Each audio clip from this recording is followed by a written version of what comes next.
দেখতে পাবেন শরৎবাবুর বাড়ি। কথাশিল্পী শরৎচন্দ্র চট্টোপাধ্যায় তার জীবনের শেষ 12 বছর দেউলটির সামতাবের গ্রামের এই বাড়িতে কাটিয়েছিলেন। এখানে বসেই তিনি দেবদাস, দেনা পাওনা, মহেশ ও রামের সুমতির মতো বিখ্যাত উপন্যাস লেখেন। এছাড়া এটি স্বাধীনতা সংগ্রামে বিপ্লবীদের গোপন আস্তানা ছিল। শরৎচন্দ্র যখন এখানে থাকতেন তখন নদী পেরিয়ে বিপ্লবীরা তার কাছে আসতেন। এই পেয়ারা গাছটি শরৎবাবুর নিজের হাতে লাগানো। বাড়িটি মায়ানমারের বার্মা স্থাপত্যের আদলে রূপনারায়ণপুর নদীর তীরে তৈরি। 1978 সালে বন্যায় বাড়িটি ক্ষতিগ্রস্ত হওয়ার পর 2001 সালে পশ্চিমবঙ্গ সরকার এটিকে হেরিটেজ হিসাবে ঘোষণা করে।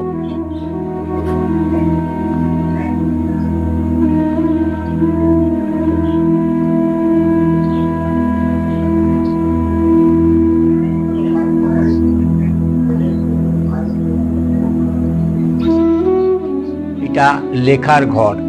এই ঘরে বসে উনি লিখতেন। জীবনের শেষ 12টা বছর এই বাড়িতে কাটিয়েছিলেন, 1926 থেকে 1938। এখানে লিখেছিলেন পল্লী সমাজ, অভাগী স্বর্গ, বামুনের মেয়ে, মহেশ, রামের সুমতি, শ্রীকান্তের চতুর্থ পর্ব, অমরলতা, লাস্টে লিখেছিলেন বিপ্রদাস। ওই কাঁচে বাঁধানো আছে জুতো, লাঠি, আর লাইটের কাছে ছবিটা ঢাকা বিশ্ববিদ্যালয় থেকে ডিলিট উপাধি পান 1936 সালে। আরাম কেদারার নিচে যে মৃত্যুর ছবিটা দেখছেন ওইটা দ্বিতীয় স্ত্রী হিরণময়ী দেবী। প্রথম স্ত্রী বার্মাতে প্লেগ রোগে মারা যায়, ছেলে বউ দুজনেই। দ্বিতীয়বার ওনাকে বিয়ে করে, কোনো সন্তান হয়নি। শরৎবাবু মারা যাবার 23 বছর পরে এই বাড়িতেই মারা যায়, আর ওই পাশেই ওনাকে দাহ করা হয়। মেজ ভাই বেলুড় মঠের মহারাজ স্বামী বেদানন্দ। আর এইটা ছোট ভাইয়ের ছবি। এই ছোট ভাইয়ের ছেলের ছেলে, এখন শরৎবাবুর ভাইপোর ছেলে নাতি এখন বর্তমানে আছেন। এটা বৈঠকখানার ঘর। এখানে বিপ্লবীদের সঙ্গে মিটিং করতেন রাসবিহারী বসু, চিত্তরঞ্জন দাস, বাঘা যতীন, বিপিন বিহারী গাঙ্গুলি। সব নদী পথে আসতেন, রাতের অন্ধকারে হ্যারিকেন লণ্ঠন জেলে মিটিং করতেন। এতে সোফা আর শালের ওপরের ছবিটা নাতিনাথ বউ। আলমারিতে যে বইগুলো আছে উনি পড়তেন। তার পাশেরটা রেডিও, ওই কোণে গড়গড়া রাইটিং প্যাড। ডান দিকে একটা ঘড়ি চলছে, 100 বছর আগের ঘড়ি। একদিন দম দি 7 দিন চলে। সামনেই ডান দিকে বুক সেলফ, লেখার টেবিল, চারদিক দিয়ে বই রাখা যায়। বিনা পয়সায় হোমিওপ্যাথি চিকিৎসা করতেন। ওই জানলায় দেখুন চরকা আছে। হাওড়া জেলা কংগ্রেসের প্রেসিডেন্ট ছিলেন, তখন জাতীয় কংগ্রেসের চিহ্ন চরকা। উনি 16 বছর প্রেসিডেন্ট ছিলেন, 1921 থেকে 36 সাল পর্যন্ত হাওড়া জেলা কংগ্রেসের প্রেসিডেন্ট ছিলেন। ময়ূরের খাঁচা, এটা ময়ূর থাকতো, আমরা দেখেছি ছোটবেলায়, দুটো ময়ূর থাকতো। এখানে রাধাকৃষ্ণ ঠাকুর আছে, দেশবন্ধু চিত্তরঞ্জন দাস দিয়েছিলেন। উনি দেশের জন্য যখন অ্যারেস্ট হন, জেলে যাওয়ার আগে শরৎবাবুকে এই ঠাকুরটা দিয়েছিলেন। সেটা আজও নিত্য পুজো হয়। পাশেরটা লক্ষ্মীর হাঁড়ি।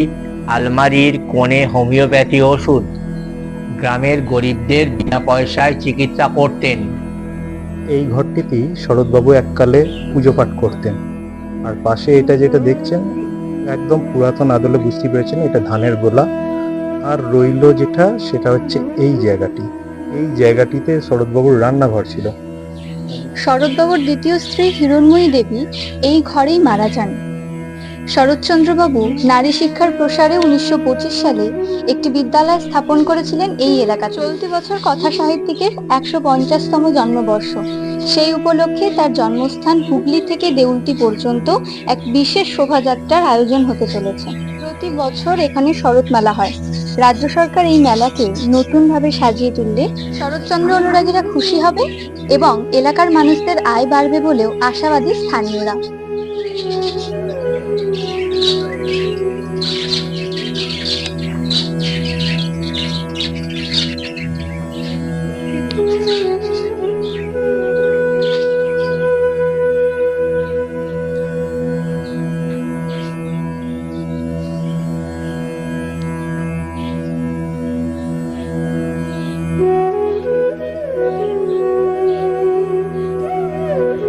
শরৎবাবুর বাড়ির ভিতরের বাম দিকের রাস্তা দিয়ে এসে শেষ প্রান্তে দেখতে পাবেন বেশ কিছু স্মৃতিসৌধ রয়েছে।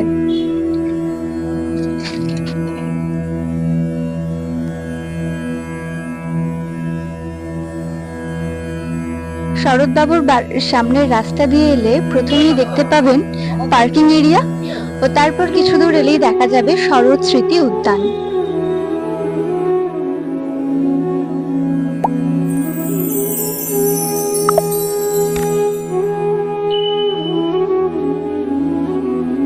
সেরা উপস্থাপনা হচ্ছে আজকে শরৎবাবুর কুঠি। এটা আমাদের মূলত যারা ট্রেন পথে আসবেন তারা হাওড়া থেকে প্রথম দেউল থেকে টোটো ভাড়া করে আপনি শরৎকুটি মোড় এবং ওখান থেকে 5 মিনিটের হাঁটা পথ দেখতে পাবেন শরৎবাবুর বাড়ি।